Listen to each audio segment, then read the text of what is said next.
Hello and welcome. In this video, I'll be showing you how to use PayPal Pay Later on Amazon.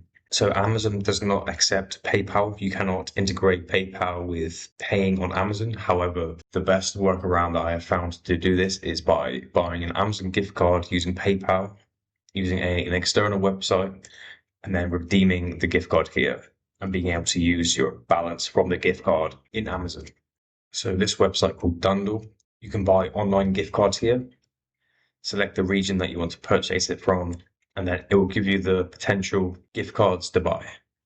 So click on the gift card that you want. And also, as you can see here, PayPal is accepted here. So we can use the PayPal Pay in 3 feature to be able to use that to buy this. And then, as I said, put it onto Amazon.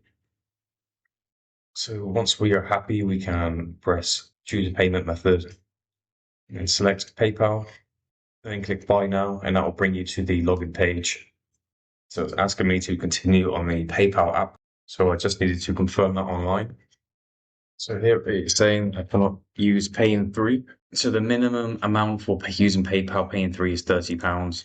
As you can see, my total is £7.60. So that is why it's not available. But if it was available, you would just press Pay in 3 here, press pay, and then you will be able to pay with Pay in 3. So I hope this video helped. Speak to you soon.